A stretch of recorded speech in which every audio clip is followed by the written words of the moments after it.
त्रिगुणमयी माया को काम करके अपने शुद्ध स्वरूप में हमेशा स्थित रहते हैं। उन सत्यानंद स्वरूप अनंत बोधमय निर्मल एवं पूर्ण ब्रह्म से का हम ध्यान करते हैं।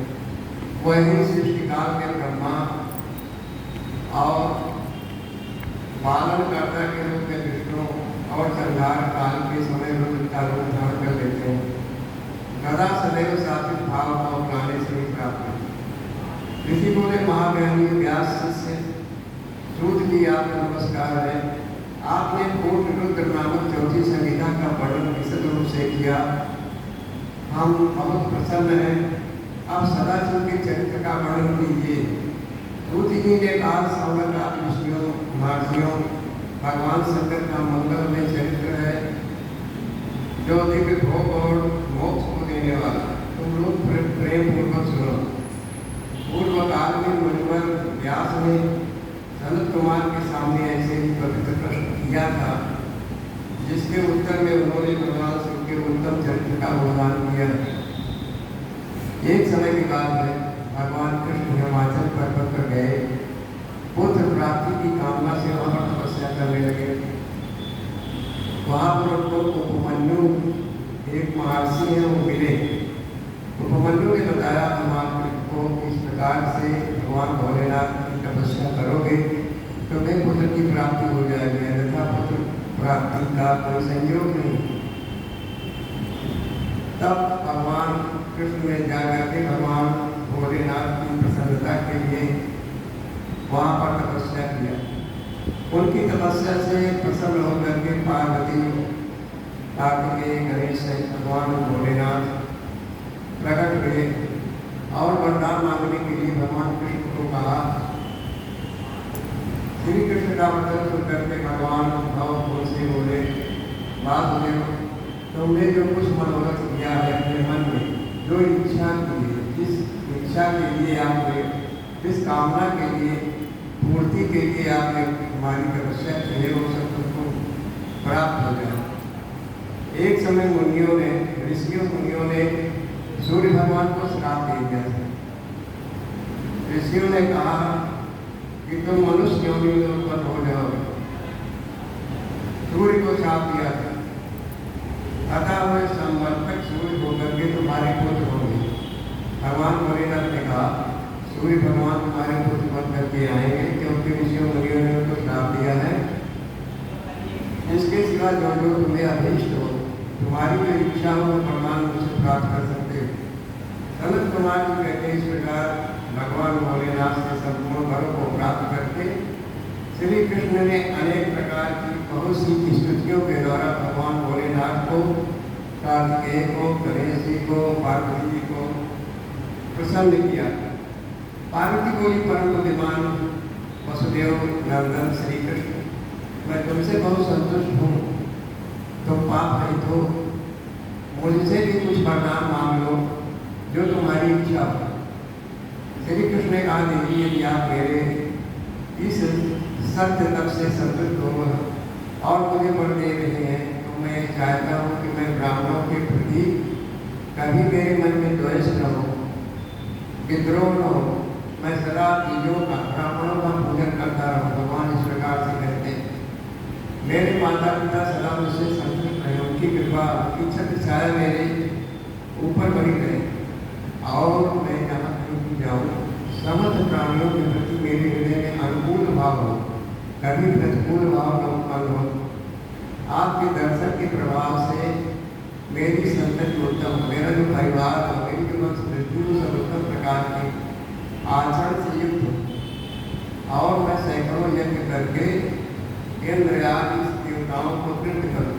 मैं हमेशा यज्ञ अनुष्ठान करता रहूँ, जिससे इंद्रयादि सभी देवता जो है तृप्त होते रहे। हजारों साधु सन्यासियों और अतिथियों का सदा घर पर पवित्र अन्न का भोजन कराऊँ। भाई बंधुओं के साथ नित्य मेरा प्रेम बढ़ता रहे, वह सब उससे संतुष्ट रहे। सनत कुमार जी कहते हैं, श्री कृष्ण का एक वचन सुन करके संपूर्ण अभिष्टों को सनातनी देवी पार्वती आश्चर्यचकित होकर के से बोली, वसुदेव, ऐसा ही होगा तुम्हारा कल्याण हो। इस प्रकार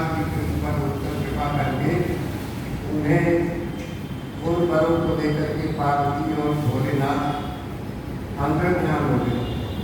इसके बाद श्री कृष्ण केसयंता जो केसी नामक राक्षस का वध किए हुए थे, तो भगवान का नाम केशव पड़ा था। तो केसयंता श्री कृष्ण ने अभिमन्यु को प्रणाम किया, उनसे वर प्राप्ति का सारा समाचार बताया कि आपके बताए हुई पद्धति के अनुसार मैंने जो भगवान भोलेनाथ जी के दर्शन की प्रार्थना की थी वो सफल हो गई। तब मुनि ने कहा, जनार्दन संसार में भगवान शिव के सिवा दूसरा कौन महादानी है? क्रोध के समय दूसरा कौन अत्यंत गुस्सा हो उठता है? जब वो प्रेम करते हैं तो करुणा में हो जाते हैं, जब क्रोध करते हैं संघार की स्थिति में तो उनका क्रोध भी अत्यंत गुस्सा होता है। महान श्री गोविंद दान तप शौर्य तथा स्थिरता में सबसे बड़ व्यक्ति कौन है? महान है। इसलिए तुम शंभु के तीर्थ ऐश्वर्य का सदा श्रवण करो, उनका गुणगान करते हो। अगला प्रसंग है नरक में गिरने वाले पापियों का संक्षिप्त परिचय। किन किन कारणों से किन किन नरकों की प्राप्ति होती है? 3 प्रकार की पाप होती है। एक होता है मनसा पाप, एक होता है कायिक वाचिक, एक कह करके पाप शरीर में लोग पैदा कर लेते हैं। सनत कुमार जी कहते हैं कि व्यास जी जो पाप परायण महानरक के अधिकारी हैं उनका मैं संक्षेप में परिचय देता हूँ। पर स्त्री को प्राप्त करने का संकल्प, जिनके मन में ऐसे विचार आते हैं, पर स्त्री को प्राप्त करने का, पराये धन को अपहरण करने का, चित्त के द्वारा अनिष्ट चिंतन करने का, भलाई में करके किसी को प्रताड़ित करने के लिए हमेशा मन में विचार होते रहते हैं। और दुराग्रह, जो अपनी बात को मनवाने के लिए दुराग्रह करते हैं, आग्रह करते हैं। जब मैंने कहा वही ठीक है तो उसको मनवाने के लिए, उसको कार्य देने के लिए हमेशा प्रयत्नशील रहते हैं। तो ये जो पाप है ये मानसिक है, मन के द्वारा होते हैं। असंगत प्रहलाद जो अनावश्यक वार्तालाप करते हैं, झूठ बोलते हैं, अपने मनगढ़ंत बातों को एक दूसरे को बताते हैं, असत्य भाषण, झूठ करने वाले, बोलने वाले, अपनी बोलना वाला, जिनकी वाणी कर्कश होती है, हमेशा वे दुष्टता पूर्वक व्यवहार करते, पीठ पीछे चुगली करने वाले। ये 4 प्रकार की जो क्रियाएं संपन्न होती है वाणी द्वारा होती है, इसलिए इनको जो है वाचिक पाप कहा गया है। पाप कर्म है। अभक्ष भक्षण, जो लोग खाने पीने की चीजें शास्त्रों के सिद्धांत के अनुरूप नहीं है, उनको जो अभक्ष भक्षण करते हैं, प्राणियों की हिंसा करते हैं, व्यर्थ के कारों में लगते हैं, जिसका उपयोग नहीं है, और दूसरे के धन को हड़प लेते हैं।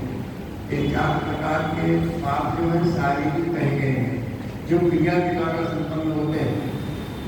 इस प्रकार 12 कर्म जो बताए गए हैं, जो मन, वाणी और शरीर के द्वारा संपन्न किए जाते हैं, जो संसार सागर से पार उतारने वाले महादेव जी से द्वेष करते हैं, जो शंकर जी के द्रोही, भगवान विष्णु की पूजा करेंगे और देवताओं को सम्मान देंगे, तो शंकर जी से विद्रोह करेंगे, शंकर जी की अवहेलना करेंगे, निंदा करेंगे, उपहास करेंगे। ऐसे लोग नरक के समुद्र में जाके गिरते हैं। वैसा के सब नरकों के समुद्र में गिरने वाले होते हैं। इनको बड़ा भारी पातक लगता है। जो शिव ज्ञान को उपदेश देने वाले तपस्वी की, गुरुजनों की, कथा वाचक की, अपने पिता माता की, दावों की निंदा करते हैं, वह उन्मत्त मनुष्य नरक समुद्र में गिरते हैं।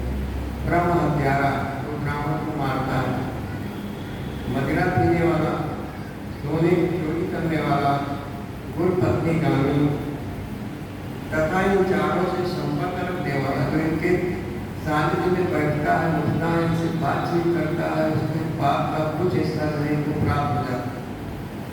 तो 5वीं श्रेणी का वो पापी है जो इनके साथ, इनके संपर्क में आता है, जो क्रोध से, लोभ से, भय से तथा द्वेष से ब्राह्मण के पद के लिए महान मर्म व्यक्ति दोष का वर्णन करता है। जैसे किसी ब्राह्मण को मारना, और बताते हैं कि यहाँ पर सोया होगा, इस रास्ते से आ जाएगा, इसके पास इतना धन होगा, उस उसके मर्म को, उसको भेद को बताते हैं कि इसमें सोया हुआ है, इस समय घर से बाहर। ऐसे मर्म भेद बताने वाले दोष का वर्णन करते हैं जो ब्रह्म हत्यारा होता है, क्योंकि हत्या में वो सहयोग करता है। जो ब्राह्मण को बुला करके कह करके कोई वस्तु नहीं देता और देता भी है तो पश्चात किसी रंजिश वस्त्रोत्मक को भर लेता है। जैसे मान लीजिए ब्राह्मण को किसी ने जमीन दान में दे दी, कोई वस्तु दे दी और उसके बाद क्रोध आ गया, कहा तुमको मैंने ये दिया, वापस करो, दे देता है। और जो निर्दोष पुरुष पर दोषारोपण करता है, जो ऐसे पुरुष को दाग लगाता है, दोष लगाता है, जो स्वच्छ है, निर्दोष है, वो मनुष्य भी ब्रह्म हत्यारा की श्रेणी में आता है। हमारी सभा में उदासीन बैठे हुए श्रेष्ठ जिनको जो अपनी विद्या के अपमान से अपमानित करके वातावरण कर देता है। कोई विद्वान सभा के मध्य में बैठा है, शांत भाव में बैठा है, वहाँ उसका हाथ उड़ाता है और अपमानित कर देता है, उसे ब्रह्म हत्यारा कहते हैं। जो दूसरों के यथार्थ गुणों को भी बलात्कार करके झूठे गुणों को अपने आप को उत्कृष्ट करता है, जो पातंकी है वो भी ब्रह्म हत्यारा है। जो शासनों द्वारा बाली जाति लोगों के तथा गुरु से उपदेश ग्रहण करके उनके गुरुओं के कार्य में जाता है। कोई गुरु उपदेश दे रहा अपने शिष्य को, वहाँ जा करके वो प्रभाव करता है, बीच में अवरोध प्राप्त करता है। जैसे गाय है, उस समय वो दूसरे उसमें होती है, वो शान के साथ होती है, तो उसमें अगर कोई विघ्न डालता तो ऐसे ब्राह्मण की ब्रह्मचारी होते हैं, कोई ब्रह्मचारा होता है। जो देवताओं ब्राह्मणों तथा गौओं को उपयोग के लिए दी गई चारा आजा भूम को जोड़ देता कर देता, उसे ब्रह्मचारा कहा गया।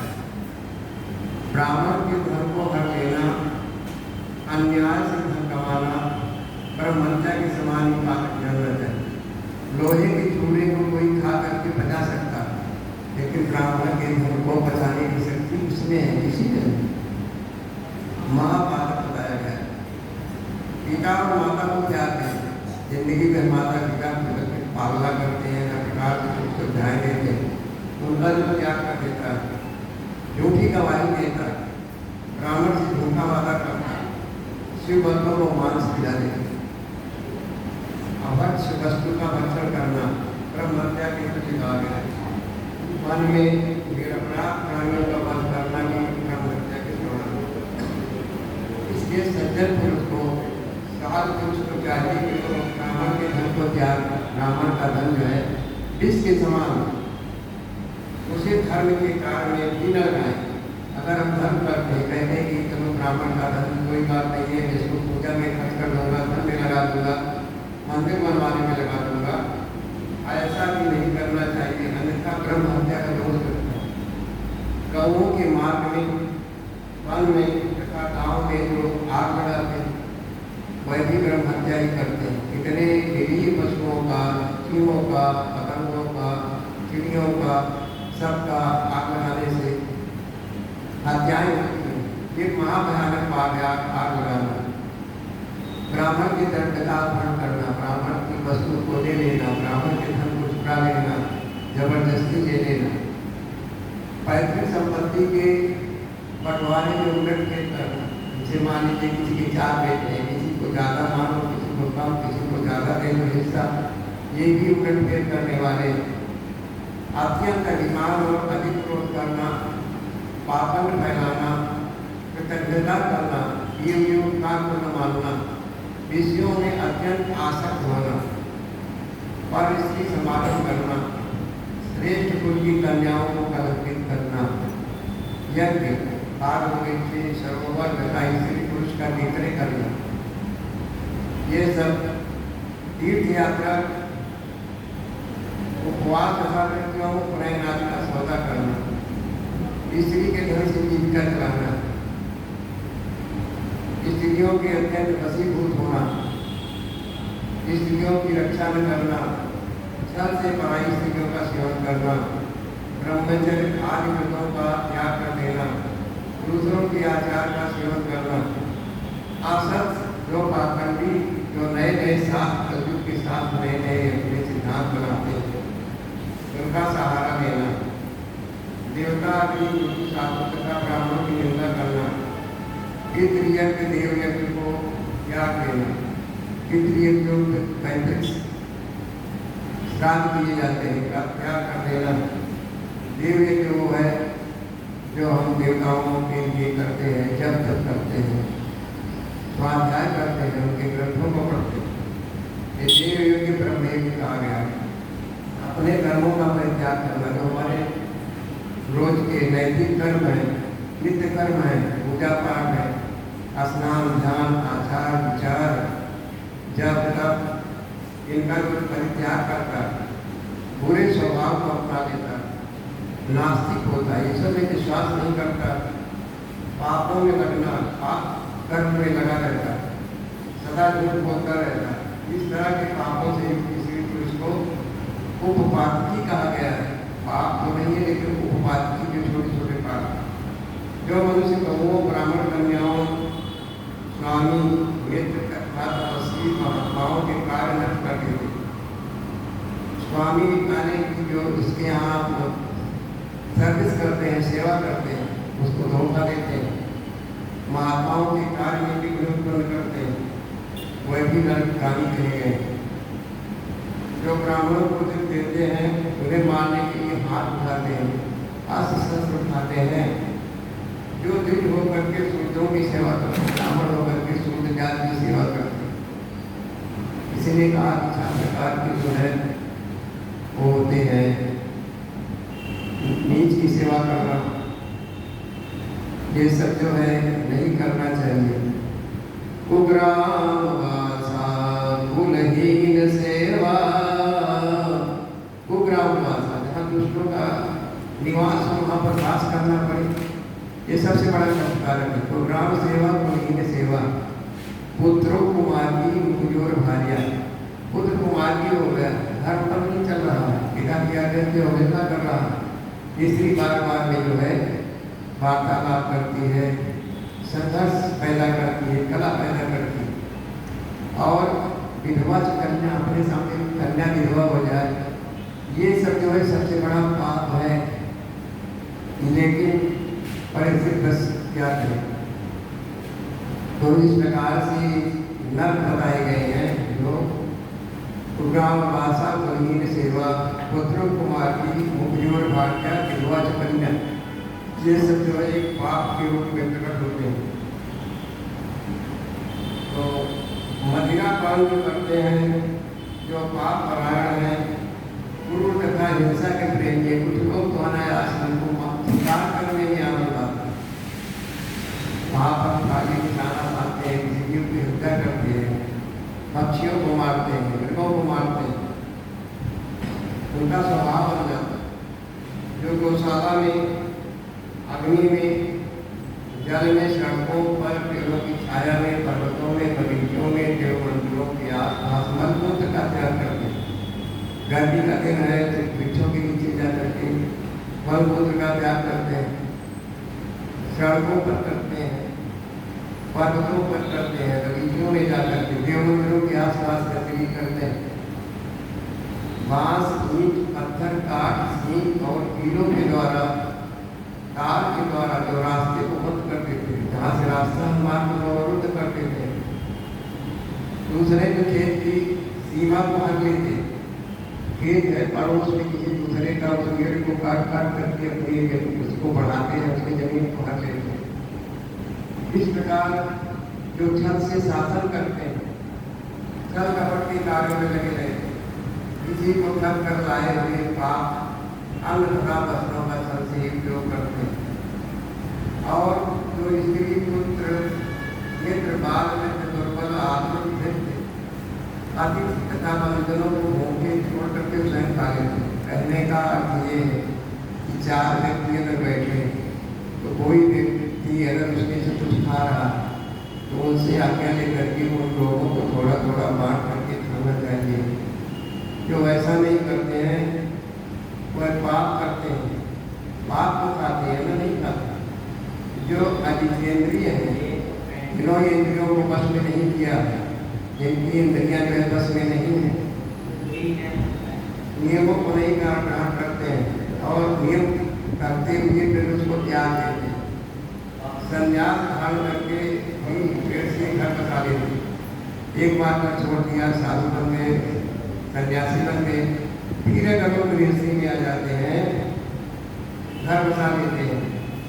जो शिव प्रतिमा का भेदन करने वाले हैं, शिवलिंग को तोड़ते हैं, मूर्तियों को नष्ट करते हैं, गौओं को उल्टा को मारते हैं, लाठी से मारते हैं, डंडे से मारते हैं, बारंबार अपना दमन करते हैं। इसीलिए कहा गया कि अगर गाय कहीं किसी के खेत में खा रही हो तो उसको मारना नहीं चाहिए, उसको जो है प्रेम पूर्वक हाथ से इशारा करके किसी प्रकार से उसको अलग कर देना चाहिए, पर मारना नहीं चाहिए।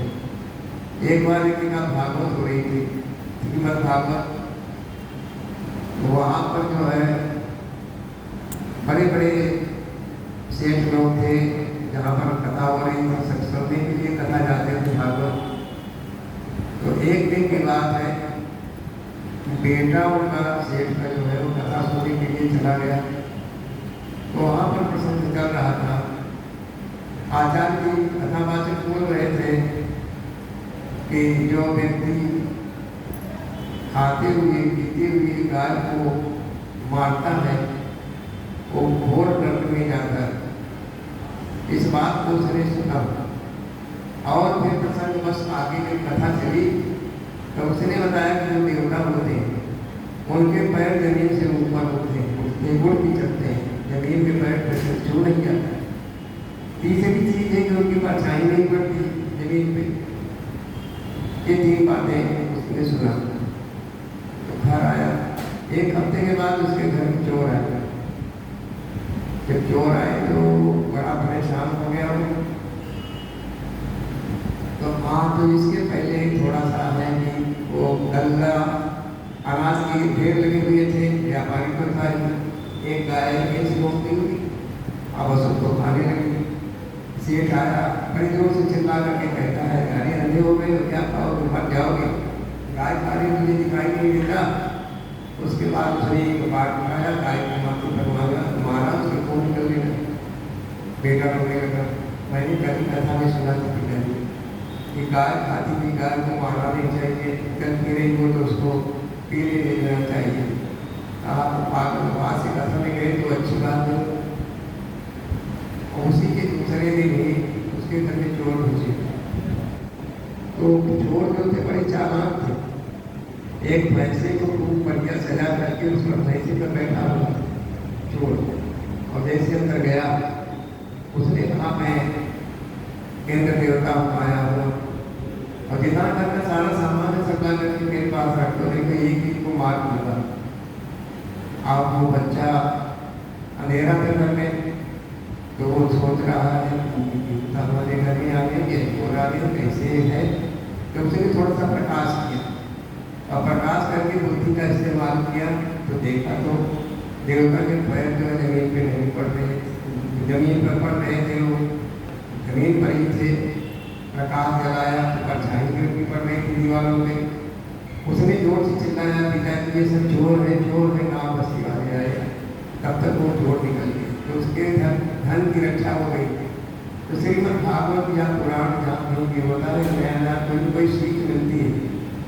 तो इस प्रकार से कहने का तात्पर्य है कि जो धर्मपरायण है, जो नास्तिक विचारधारा से दूर है, भगवान पर विश्वास करता है, तो भगवान उसकी रक्षा करते हैं। तो इसलिए जहाँ भी हम भोजन करें पंक्तिभेद नहीं करना चाहिए। कुछ लोग आए हुए दूसरों का सम्मान करते हैं, भोजन खिलाते हैं, किसी को मालपुआ खिलाते हैं, किसी को सूखी रोटी दे देते हैं, ऐसा भी नहीं करना चाहिए। इसको पंक्तिभेद कहते हैं। पंक्तिभेद करने वाला व्यक्ति जो परोसने वाला होता है वो अगले जन्म में अंधा होता है, एक आंख का होता है, एक आंख उसको कर देते हैं भगवान, तो सब दृष्टि नहीं रख पाए, अब तुम एक आंख से एक ही नजर से सबको देखो।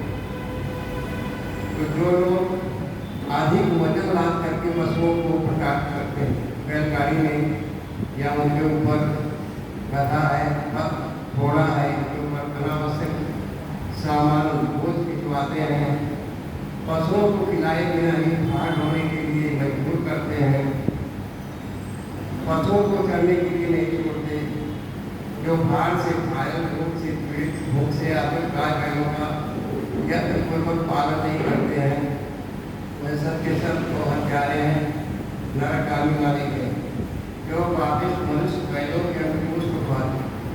देहात्मिक किसानों के यहाँ गाँव में ऐसी परंपरा होती है कि उस गाँव जो बछड़ा होता है, बछड़े को उसको एक प्रकार से करते हैं जिससे वो हृष्ट पुष्ट है, एकदम से गाय भैंस के लिए नाकाम हो जाए।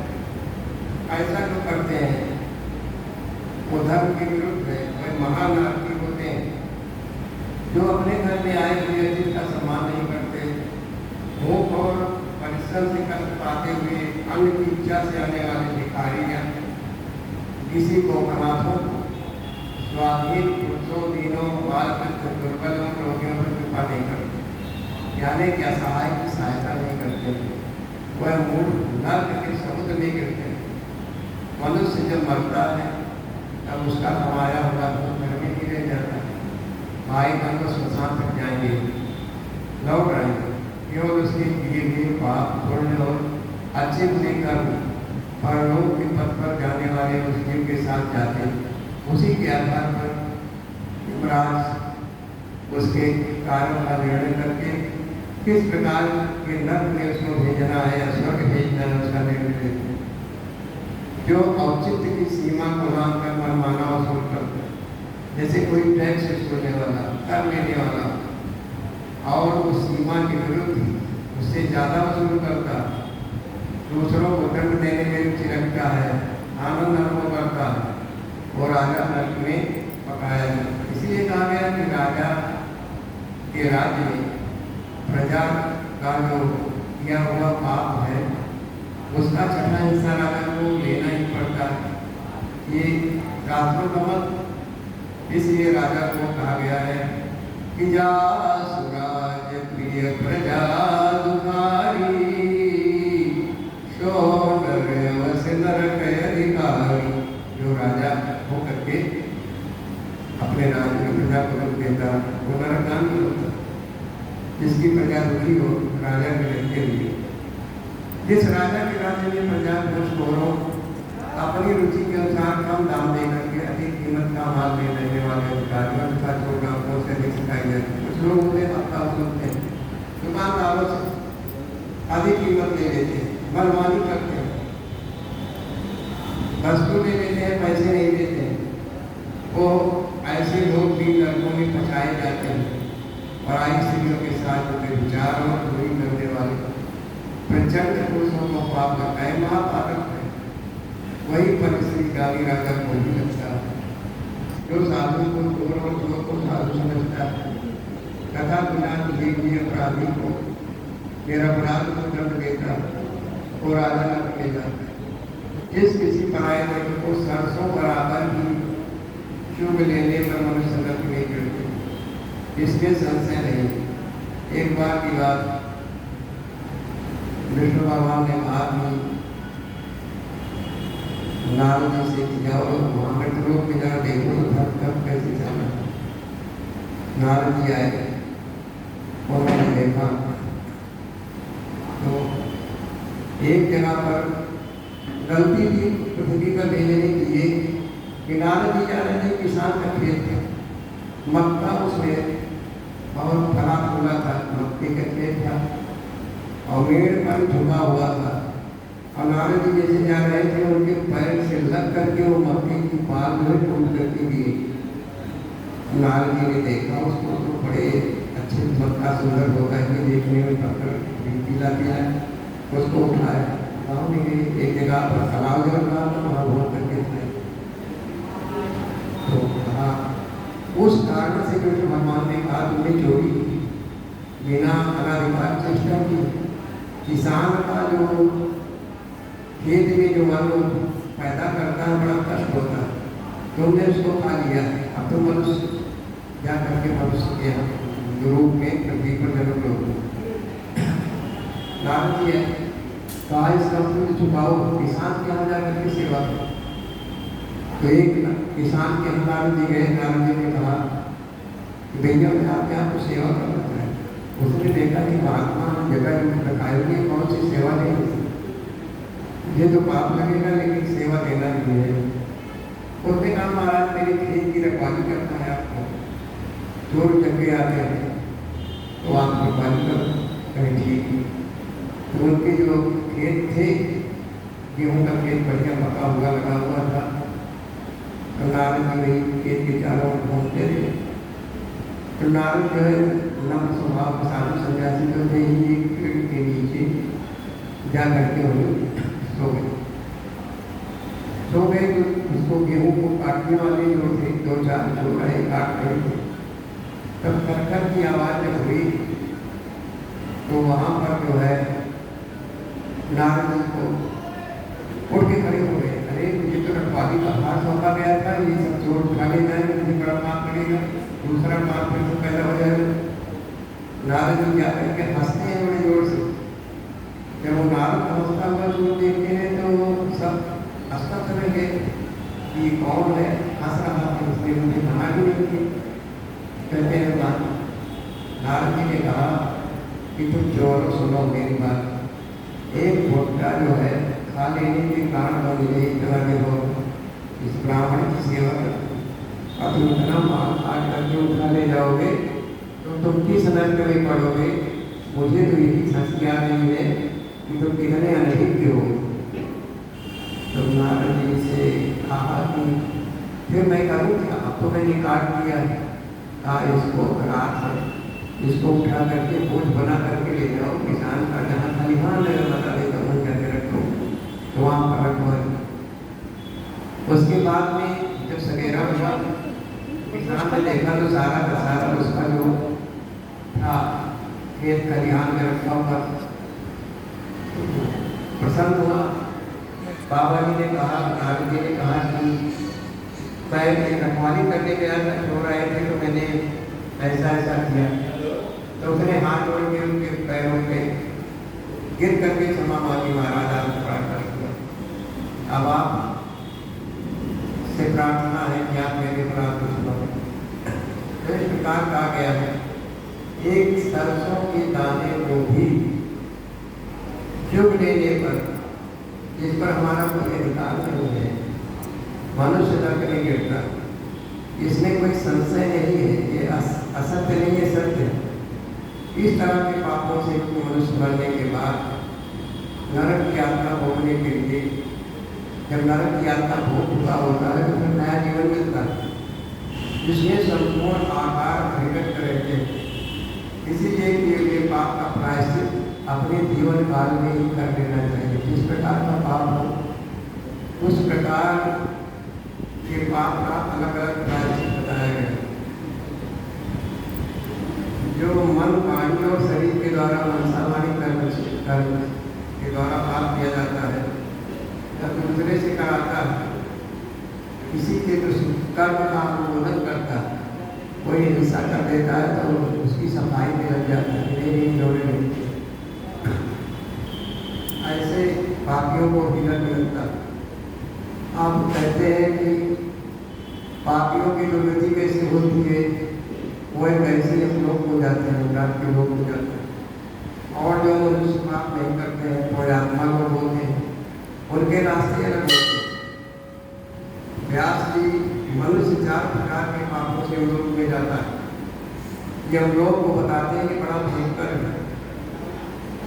वहाँ समस्त देहधारियों को विवश होकर के जाना पड़ता है, न चाहते हुए भी जाना पड़ता है। कोई ऐसे प्राणी नहीं है जो हम लोग में न जाते हैं, सब जाना पड़ता है। अच्छे कर्म है तो स्वर्ग की प्राप्ति, बुरे कर्म है तो यात्रा नरकों में। किए हुए कर्म का फल कर्ता को, करने वाले को अवश्य भोगना पड़ता है। इसका विचार जीवों में जो शुभ कर्म करने वाले हैं, सौम्य चित्त हैं, नम्र स्वभाव के हैं, दयालु प्रवृत्ति के हैं, वे यमपुरी के पूर्व द्वार को जाते हैं। जो पूरब से हम लोग को मार्ग गया हुआ है उसमें धर्मात्मा लोग जाते हैं, जो पुण्य कर्मा करने वाले, जो दान से नहीं थे, उन्होंने दान ही नहीं किया, जीवन पर्यंत अपना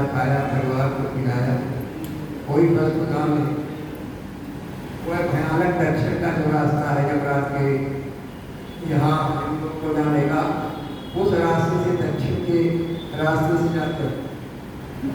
मर्द लोग में 86,000 योजन की लान करके नाना वाले पूछती है 86,000 योजन उसका क्षेत्र है। लोग पुण्य कर्म करने वाले लोगों को तो नगर पास में ही दिखाई देता है, और जो पाप करने वाले हैं उनको चलते चलते उनके पैरों में छाले पड़ जाते हैं। भयानक रास्ते से जाना पड़ता है, पत्थरों पे चलना पड़ता है, लोहे की कीलों पे चलना पड़ता है, कंकड़ और कांटों से भरा हुआ मार्ग होता है, कहीं चूहे की धार पे चलना पड़ता है, कहीं कीचड़ पे चलना पड़ता है। छोटे पाप करने वालों के अनुसार वहाँ की कठिनाइयों काफी भारी और हल्का था। जिन्होंने थोड़ा पाप किया है उनको अलग से थोड़ा सा दंड मिलता है। जो भारी पाप करने वाले हैं उनको सुई के समान तीखे डाल पर चलना पड़ता है। डाल मतलब होता है कुश, ऐसे कुश होते हैं जो नुकीले होते हैं। यमपुरी के मार्ग की भीषण यात्राओं और कष्टों का वर्णन करके सनत कुमार जी ने कहा, व्यास जी जिन्होंने कभी दान नहीं दिया वह लोग ही इस प्रकार का दुख उठाते हैं, क्योंकि दान जो है दान से पाप करते हैं। एक प्रकार दान कल्याण, दान से ही कल्याण होता है। और सुख की यात्रा करते हुए मार्ग पर जाते हैं जिन्होंने दान दिया। जैसे हम तीर्थ करने जाते हैं तो अपना सामान लेके जाते हैं, वहाँ के लिए व्यवस्था बनाते हैं कि वहाँ रहेंगे 2 दिन 4 दिन तो खाएंगे क्या, किस प्रकार की सुविधाएं चाहिए। वैसे यमराज के मार्ग में जाने के लिए जाना तो सबको पड़ेगा, क्योंकि इसलिए वहाँ का कुछ पुण्य दान कर देना चाहिए। जो राज का खर्च ले लेते हैं यमराज के जाने का यमलोक का, वह सुख से जाते हैं, और जिनके पास कुछ नहीं वो तीर्थ के लिए कष्ट उठाते हैं, वहाँ प्रमाण भी खाते हैं। वैसी स्थिति के लोग में भी होती है। बाकी जीव जो प्रेतपुरी में पहुँचता है यमराज के यहाँ, तब उनके विषय में यमराज को सूचना दी जाती है। ये समाये उनकी आज्ञा को पाकर के उन पापियों को यमराज के सामने ले जाकर के खड़े करते हैं एक लाइन से। जो अच्छे कर्म किए हुए हैं वह लोग भी होते हैं, जो पाप कर्म किए हुए हैं उन कोई भी लोग होते हैं। तो जो पाप कर्म नहीं करते हैं, धर्म कार्य करते हैं, दान पुण्य करने वाले हैं, उनके सामने यमराज खड़े होकर के उनका अभिवादन करते हैं, स्वागत करते हैं, आसन दे करके जल पीने के लिए देते हैं, उसके साथ प्रिय बर्ताव करते हैं। और महात्माओं आप लोग धन्य, वह थोड़े दिन यमराज के लोक में रहते हैं, बाद में स्वर्ग चले जाते हैं। किंतु जो क्रूर कर्म करने वाले हैं, पाप करने वाले हैं, यमराज उनको भयानक रूप में दिखाई देते हैं। यमराज का उन प्राणों के प्राण विकराल जान पड़ता है, उनके केस ऊपर को उनके बोलते हैं। इस प्रकार यमराज को देख करके ही वो पापी जो है मूत्र विसर्जन करने लगता है, डर जाता है। फिर दंड का भय दिखा करके उन पापियों को डांटते रहते हैं। बहुत बड़े भैंसे पर सवार होकर के लाल वस्त्र को पहने हुए, माला धार करके महामेर के समान, पहाड़ के समान दृष्टिगोचर होते हैं। उनके शरीर प्रलय काल के अग्नि के समान प्रभा वाले मृत्यु देवता, मृत्यु के पास कहीं रहती है यमराज की भवन में। काजल के समान काले काल देवता, इस प्रकार से उनका जो यमलोक है भरा पड़ा रहता है। वज्र रूप धारण करने वाले तरकलों धनुष बाण लिए वहाँ उपस्थित रहते हैं। किस प्रकार का दंड देना है, किस पापी को, सबका लेखा जोखा चित्रगुप्त तैयार करते हैं और यमराज से पूछते हैं इसने कौन कौन से पाप किए। नरकों की 28 श्रेणियां हैं, 28 प्रकार के नरक हैं जो प्रमुख हैं।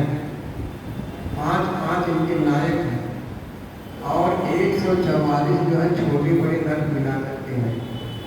वहाँ पापी जब पहुँचता है तो अपने किए हुए पाप कर्मों को सोच सोच करके पछताता है, आंसू बहाता है। हा बंधु, हा पिता, हा माता, हाय श्री सबको पुकारता है पर कोई बचाने वाला वही नहीं होता है, तो उसके कर्मानुसार से दंड भोगना पड़ता है। इसलिए व्यक्ति को अपने जीवन को धर्मपूर्वक जीना चाहिए, दान करना चाहिए, धर्म करना चाहिए और अनैतिक कार्य से बचना चाहिए। तो शंकर भगवान की जय। ओम नमः शिवाय, ओम नमः शिवाय। टीवी में राज करके आता है, टीवी में ओम नमः टीवी में से कहना राज निकलते हैं, उसमें भगवान को शुभ गाते हैं और ये पूरे अच्छा जटाधराय शिव जटाधराय हर हर भोले मेरा पोता लगा नंदीश्वराय शिव नंदीश्वराय हर हर भोले नमः शिवाय नंदीश्वराय शिव लगाते रहता है बच्चे को हर हर भोले नमः शिवाय। ओम नमः शिवाय, ओम नमः शिवाय, हर हर भोले ये जो बता रहे ना ये सब उसमें आता है। गंगाधराय शिव गंगाधराय हर हर भोले नमः शिवाय। आज इसका निकाल गंगाधराय शिव गंगाधराय हर हर भोले नमः शिवाय। ओम नमः शिवाय, ओम नमः शिवाय, हर हर भोले नमः शिवाय। बिल्वेश्वराय शिव बिल्वेश्वराय हर हर भोले नमः शिवाय। बिल्वेश्वराय शिव बिल्वेश्वराय हर हर भोले नमः शिवाय। ओम नमः शिवाय, ओम नमः शिवाय, हर हर भोले नमः शिवाय। रामेश्वराय शिव रामेश्वराय हर हर भोले नमः शिवाय। रामेश्वराय शिव रामेश्वराय हर हर भोले नमः शिवाय। ओम नमः शिवाय, ओम नमः शिवाय, हर हर भोले नमः शिवाय। भूतेश्वराय शिव भूतेश्वराय हर हर भोले नमः शिवाय। भूतेश्वराय शिव भूतेश्वराय हर हर भोले नमः शिवाय। ओम नमः शिवाय, ओम नमः शिवाय, हर हर भोले नमः शिवाय।